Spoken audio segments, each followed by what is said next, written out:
The following segments are pre-recorded and sponsored by Longworth Productions. Major funding for Triad Today comes from Blue Cross Blue Shield of North Carolina, making healthcare better for all. Avoiding scams on Triad Today.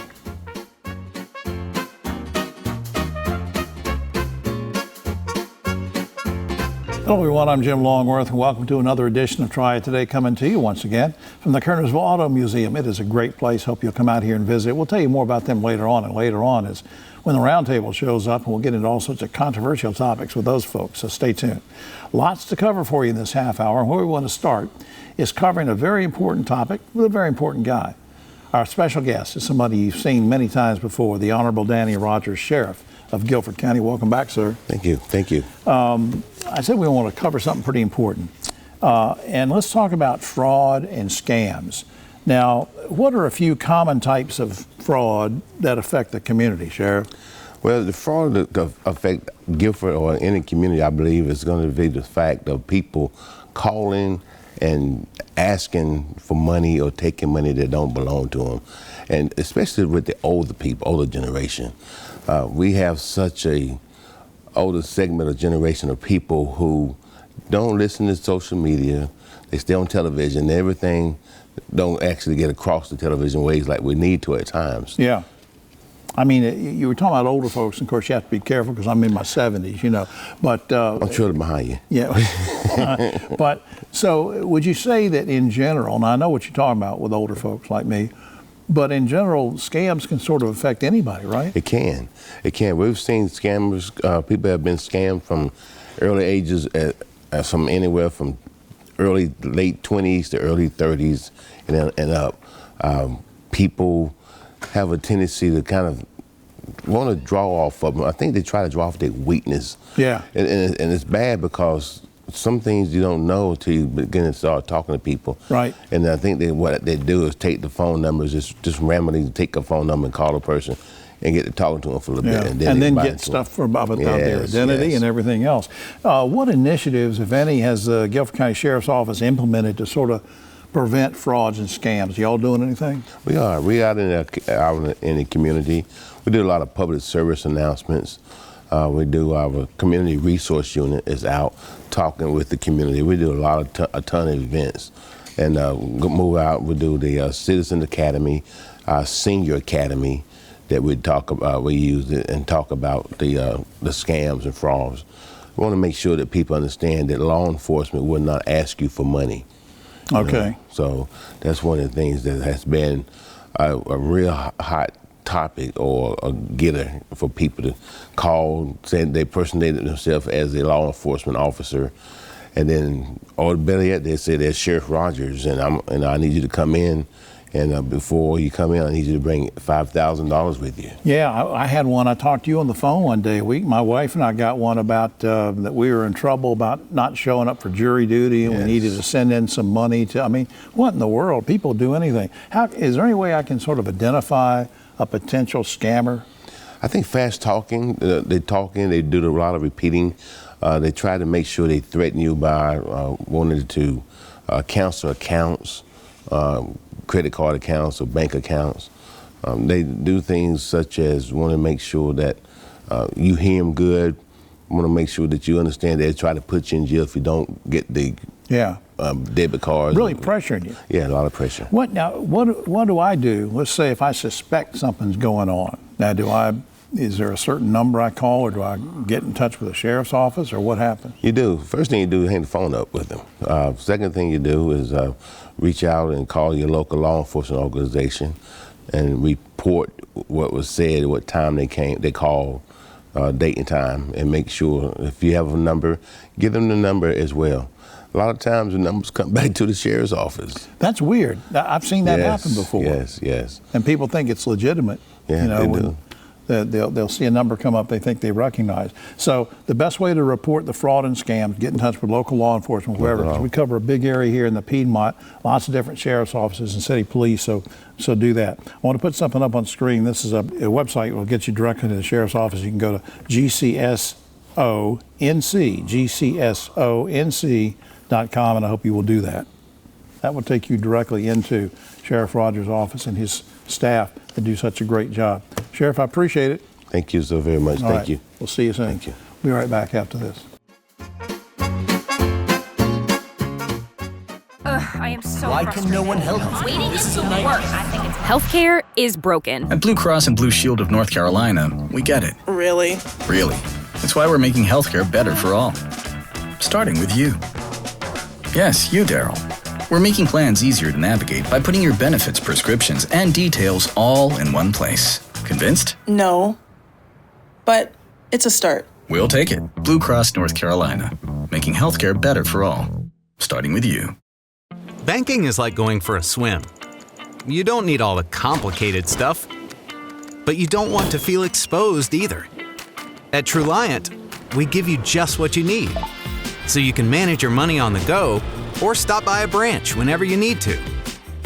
It's all about having options, while also keeping life simple, with low rates, free financial advice, and friendly faces.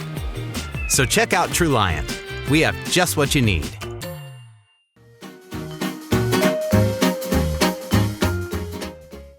Back now on Triad Today. We're celebrating a special month, and we have a special guest to tell us about it. Shireen Samples, Regional Manager of Mission Advancement for Goodwill Industries of Northwest North Carolina, a graduate of Appalachian State, which we're so proud of, and good to see you. Thank you. Good to see you too.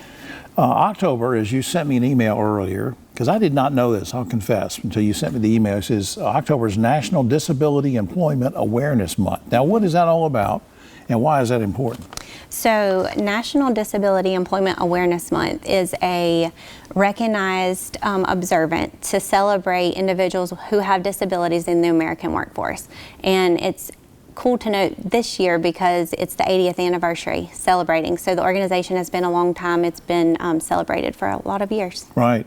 I'm assuming, well, I think I know the answer to this question. We're going to ask it anyway. Do people with disabilities face special challenges, different kinds of challenges in the workplace than other folks? And if so, what kind of challenges will we be talking about? Give me an example. Yeah, so I think there's always going to be a misconception that people with disabilities may not have as high productivity or may have a higher rate of absenteeism or have to approach a job differently. But in most cases, that's not true. They just have to go about the task a little bit differently. Right. And someone with a disability may just need a different accommodation, and those sometimes are usually small or at no cost to an employer. Now, you mentioned employers. What kind of resources are available for workers and employers that might be they can access through Goodwill? Yeah, so there's a lot of resources. So at Goodwill, we offer specialized programs, services that cater to job seekers who may or may not have a disability, but ones that are catered to individuals with disability. We actually help place them on the job. We follow along, make sure they're trained, that they adjust well, and we found that over the years it helps not only the employer but also the employee and have longevity and they have a successful career. Absolutely. Now let's pinpoint disability inclusion in the workplace. Certainly during a special month, it's easier for you and I to talk about this. I mean, that's why you're here. But what do we do to make sure this is a continuous effort and not just, oh yeah, it's once a year we remember that it's important to have disability inclusion? Yeah, so I think the big thing to be mindful of when we're talking about disability inclusion is that a disability isn't always a mobility issue or something physical. It could also be a condition, a medical condition such as cancer, diabetes, autism, epilepsy. So just being mindful that people not only get hired in October, but they get hired throughout the whole year. And so just having those knowledge and the tools in your toolbox for employers and also employees, that benefits everybody to make it a partnership. And you can find those online on the Federal Department of Labor website or with partnership for the North Carolina Division of Employment with Individuals with Disabilities. That's a mouthful, but they've got a lot of resources. No. The final thing is I want to ask you sort of a personal question about the gratification factor here. And now, what satisfaction, what gratification do you get personally from doing the job that you do? Share that with me. Yeah, so when I started at Goodwill right out of college, I helped place these individuals with various disabilities into competitive work environments. And the best thing that just has stuck with me throughout my career is watching them find an employer that is happy with them and that they're happy, that it's a partnership and that they can do the job from years to come, and just seeing that gratification from everybody is just kind of why my passion and my heart is in serving people with disabilities. Bless your heart, I appreciate that. I want to do a couple things here on screen. One is the general website you can go to, goodwillnwnc.org. Of course, it stands for Northwest North Carolina. Goodwillnwnc.org. Also on screen is an email address, and Shereen can correct me if I'm wrong, but I believe it's careers@goodwillnwnc.org if you want some specific questions answered. Yep. And I appreciate, again, so much what you're doing for folks, for everybody, because it benefits everybody. And I want to remind the folks at home, donate items to Goodwill, because that sort of drives everything. You know, take things in, those items in go to the Goodwill store. The proceeds from that go to help programs like this. It all comes around. Mm-hmm. Thanks for being here. Thank you so much. We'll be right back.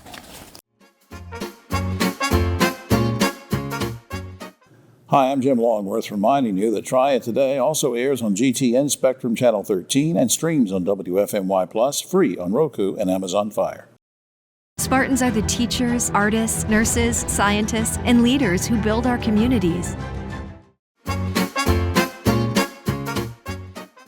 Back now on Triad Today, and I'm really glad to have this very special guest with us. She and the folks she works with do such a great job in serving the wider community throughout the area. Of course, I'm talking about our good friend Sarah Blackwell, Program Manager, Truliant Foundation and Government Affairs for Truliant Federal Credit Union. Good to see you, ma'am. Yes, thank you for having me. I'm happy to be here. Well, let's just remind people a little bit, what's the basic, if you just had to sum up the mission of the Truliant Foundation, how would you sort of sum that up, and what kind of grants and help do you do? Yeah, so the Truliant Foundation is the charitable arm of Truliant Federal Credit Union. As you probably know, Truliant has a long-standing commitment to the community, and a couple of years ago they formalized this into the foundation. Yeah. We offer charitable giving 4 times a year, community mini grants, scholarships, and we run an employee volunteer program and an employee relief fund. It's such great work. I mean, you guys are great. Let me ask you a personal question before we get started. Who or what led you to a career in wanting to work in a foundation setting or in government affairs? I mean, what sort of prompted you this way? Well, I am a native of Winston-Salem, born and raised. I graduated from R.J. Reynolds High School. Oh, yeah. Well, we're going to do a much longer segment with Sarah. We're going to cancel the rest of the show for the... No, we're... R.J. Reynolds. And NC State. Yeah. Well, I didn't go to NC State, but we'll let you stay because you went to Reynolds. But anyway, who or what led you? I have a long history in the nonprofit world, both as a volunteer and as an employee. Before coming to Truliant, I was in fundraising for Renolda House and Gardens. And most recently, I served as president of the Judo League of Winston-Salem. All right. So my passion for the nonprofit world and the services they provide to all of our communities led me to the Truliant Foundation, where I'm on the opposite side of the table and granting funds. Great. I tell you what, you do great work, and you graduated from Reynolds, last year, and I graduated 100 years ago. Well, what's been going on with the foundation recently? Well, recently we just finished Q3 at the end of September. We have granted about $400,000 into our Truliant member communities. Wow. That support was spread across 101 different nonprofits in North Carolina, South Carolina, and Virginia. Yeah. So we're really, really thrilled to see the difference that the Truliant Foundation is making in lifting up and transforming these communities. Anything coming up the remainder of the year that folks should know about? Yes, our scholarship applications are open. These are scholarships for Truliant members who are entering college for the first time. You can find more information about that on our website. We are in the midst of fundraising season, always a fun season. That's the big campaign. Yes, absolutely. Before I get to that, I have to give a shout out to our senior leaders at Truliant. For the 5th year in a row, I am so proud to say 100% of our senior leaders supported our employee relief fund.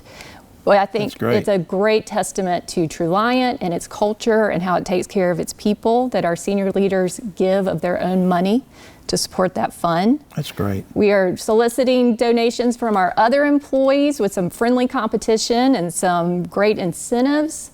But our exciting news is what we have coming up the rest of this year, this general campaign. All right, now how much do you hope to raise?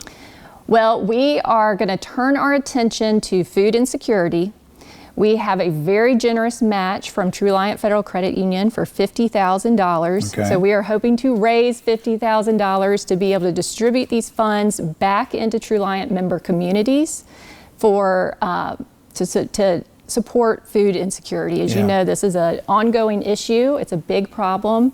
We hear from our nonprofit partners the needs, and we want to help address that. A lot of people don't stop and think that well, it can't possibly be a problem anymore. You know, we're in the year 2025, but hey, it is. It's a problem, especially young people. I mean, food insecurities. Up on screen, TruliantFCU.org/foundation is a website. We'll take you directly there and learn more about what Sarah was talking about. So Sarah, thank you for all you're doing for people. Well, thank you so much. I should mention our campaign will get kicked off next month. You can find more information on our website, on our social media feeds, in our branches. The foundation believes that together, if we all give back, we will all move forward. Absolutely. We are a community bridge to a brighter tomorrow, and we want everyone to come along with us. Absolutely. Great message. We'll be right back after this.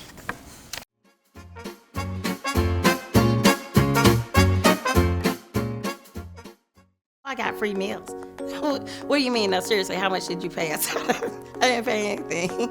I learned how to cook all of these fresh foods that were delivered to my house. Everything in that grocery bag that's fresh, I had a recipe for it, and I know how to cook. It encouraged us to eat better, to shop better, make better decisions.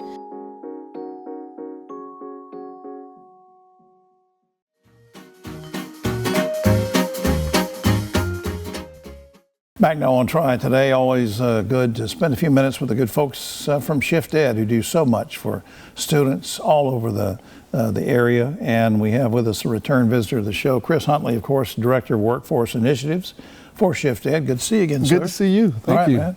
Remind everybody very quickly what the mission of Shift Ed is and who you serve. The mission of Shift Ed is boldly accelerating student potential, and we want to make sure that we help students, no matter what they're trying to do, get to their career path, get to their futures as easy, quick as possible, without the headaches and unnecessary burdens of money. Yeah, and a lot of people think, oh, well, Shift Ed, isn't that the group? And they help with scholarships and helping people decide if they want to go to college. But you also start way back to the little folks. We do. We go all the way down to K through 12, as a matter of fact, in elementary school, with the same excitement for careers and helping them get to middle school and high school and then post-secondary.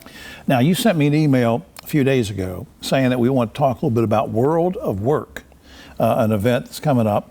Now, this is something you've had before. How did it go last year, and when does it take place this year? So it's an annual event that we partner with Gifford County Schools as well as with the Greensboro Chamber of Commerce, and it is a fantastic event. Last year we had over 80 employers there servicing all, I say 16 clusters, but I think they've condensed a couple now, but all clusters of the career pathways. And so students get a chance to come in, see what those pathways are, what classes they could possibly be taking as a career and technical education in middle school and in high school. And so we had over 80 employers there last year. Wow. And over 1,200 students, 8th graders there. So this is just for 8th graders? This is just for 8th graders. It's a critical year, and for these kids at that age who are roughly, what, 14, somewhere in there? Somewhere in there. I would say 14 to 16, depending on an early or late birthday. Yeah, I have a lot of late birthdays myself. I'm way advanced.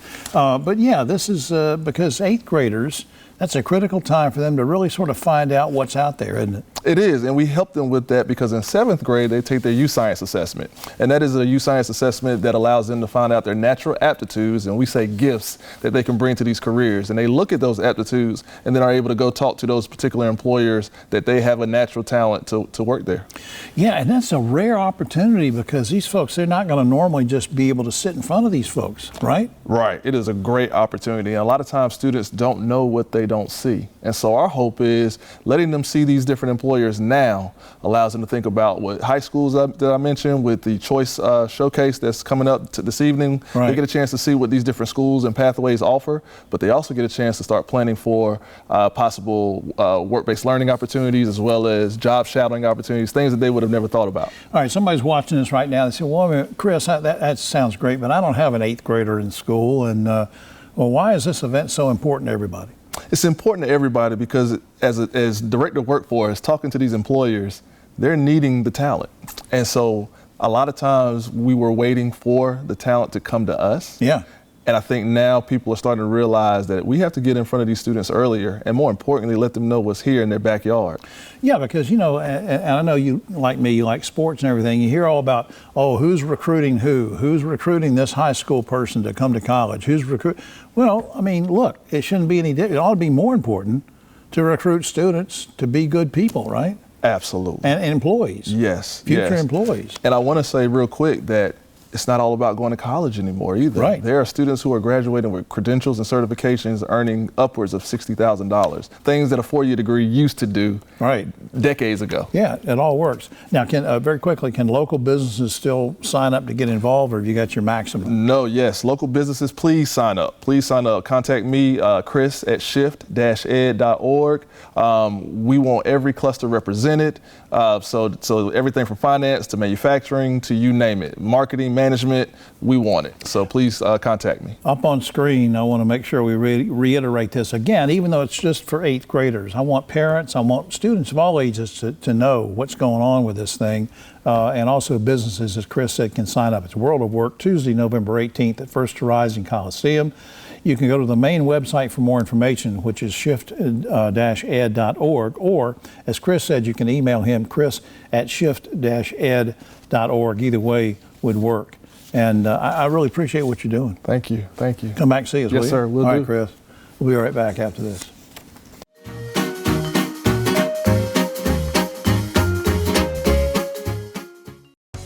Hi, I'm Jim Longworth, reminding you to catch my column Longworth at Large and Yes Weekly every week. It's available throughout the Triad, or you can go online, yesweekly.com.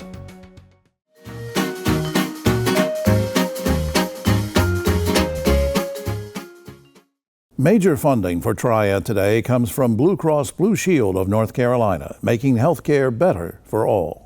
Back now on Triad Today, just about time for the roundtable, but a shout out to the good folks here at the Kernersville Auto Museum. You got to come out here and see this place. It's free Friday, Saturday, and Sunday. It's also free to watch the roundtable right now. There's no charge, Ogie. No. Watch that. On my right, but always political left, Ogie Overman, the president and CEO of Shift Ed, does great stuff for students all over the areas. Wendy Poteet is with us. David Daggett filling in for Keith Granberry. Before we get to the topics, the Accelerating Impact Luncheon, you see that on screen Monday, November 17th, 11 a.m. to 1 p.m. Wendy and her gang are putting that on. It's a community education center, and I believe who's the guest speaker, Wendy? Superintendent of North Carolina, Mo Green. Mo Green, right. Great guy. All right, here we go. The first topic. Last week, East Forsyth High School presented a musical concert for the public. The printed program included a heading titled "Shame on You" with the names of school board members listed below.